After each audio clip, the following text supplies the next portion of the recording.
In this video, we'll introduce the concept of connective tissues. Now, connective tissues are a very diverse group of tissues that all fall in the same category. And you can just see this from some of the members of this group. Blood is a member of connective tissue, adipose, aka fat tissue, bone, and then we have things like dense regular connective tissue. So these look very different, but they all fall under the classification of connective tissue. So let's start trying to break this whole group down into some components.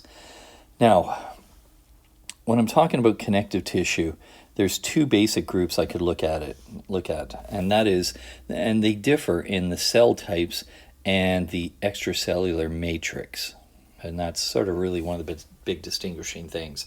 If you remember back to epithelial tissue really was about a lot of cells and very, very little visible matrix. Whereas here we're dealing with a different thing, that typically in connective tissue we see cells that are scattered with a lot of matrix, and the matrix can vary quite a bit. So two main groups would be the connective tissues proper and the specialized connective tissues. Now, what are their functions? Some of them are about connecting and binding, so they anchor tissue layers and organs or link other organs together. So that's an important thing. Support. Think about bone and cartilage to support your body weight. We could even think movement as part of that too. Bones and joints and cartilage are involved with locomotion, be able to move. Protection. So bone tissue protects internal organs, right? Cartilage and fat, shock absorption. Parts of your immune system are different types of protection. So this is protection, sort of the big definition of protection. So it could be, protection because it's a big barrier, big heavy barrier, or it could be sort of like bubble wrap in terms of cartilage and fat, or we could be talking about immune cells, which protect you from microorganisms and pathologies that way. Transport. So blood is a fluid connective tissue, and of course you start thinking of all the roles of blood in terms of oxygen and carbon dioxide transport, nutrient transport, hormone transport, the movement of water through blood to various tissues, and that flow of water from blood to tissues and back to blood again, and also tied in with lymphatics. So connective tissue consists of cells and extracellular matrix, and typically what we see, the cells are surrounded by protein fibers and embedded in ground substance. And really, the extracellular matrix is really a very characteristic feature when we're looking at connective tissue, because it plays a big role in how the connective tissue functions. Now, not surprisingly, when you start to look at the diversity and the range of connective tissue, it is widely distributed in the body, and it also connects tissues and organs together, and it's a component of the internal architecture of some of the organs. So connective tissue is everywhere. Now, let's start by introducing some of the cells, because remember, a tissue is cells and matrix. So let's look at sort of the host of cells that we can see in different types of connective tissue. This is not to say every connective tissue has this complete list, but it will have some of these or different combinations. So we're going to look at fibroblasts, adipocytes, mast cells, phagocytes, and there's, not surprisingly, given its functions, there's a lot of immune system cells that are often tied with many of the types of connective tissue. So let's start by looking at fibroblasts, and this is probably the most common cell that we find within there. Now, when we see blast as part of the word blast, it suggests properties of an immature cell, right? So there are mature cells with properties of an immature cell, and we'll get into that discussion. We'll see blasts come up, osteoblast, fibroblast. Blast is the common part of the word, and we'll see that with various cells as we go through. Now, they make protein fibers and ground substance, so they really are one of the big cells that generates the whole matrix by making the fibers and the ground substance. And we can have a look. So here is a fibroblast right there.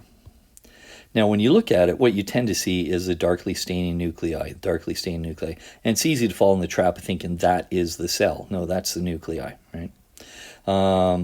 But you can see there's the outline of the cell, the fibroblasts, right there. Now, another type, we're just going to run through the list of cells. Another is the fat cells, also known as the adipocytes. Now, what we have is that these are parts of many different types of connective tissues. They're often incorporated into various connective tissues. And here the cytoplasm is filled with a large lipid inclusion.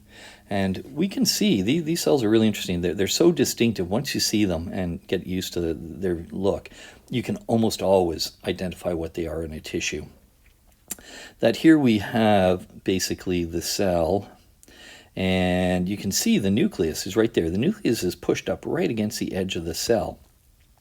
And all this stuff here is where the fat was. Now, when I'm looking at it under a microscope, the fat has been removed because I had to prepare the tissue for the microscopy.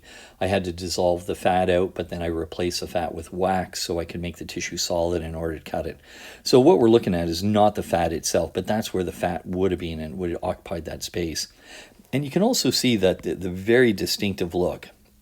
It kind of looks like bubble wrap, right? Very thin walls, a lot of space, and of course the distinctive feature is the nucleus is always pushed up right against the inside of the cell membrane because it's making room for those lipid inclusions.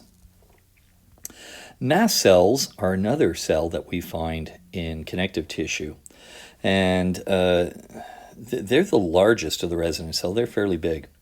Now, they're tied with the immune system, and they're filled with these cytosolic inclusions, granules. And one thing you can think about when you think about mast cells, think of histamine.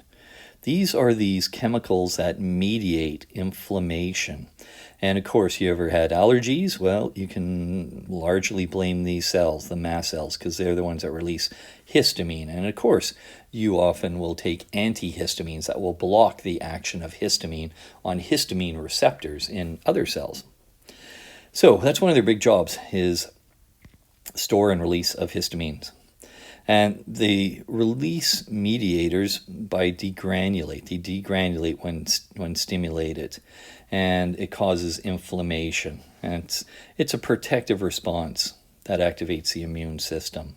So even though our eyes may get watery in allergy season, or we may get stuffed up a bit, it's really the body trying to react in what it thinks is an appropriate way. But with allergies, it's reacting against pollen, which isn't really going to kill you.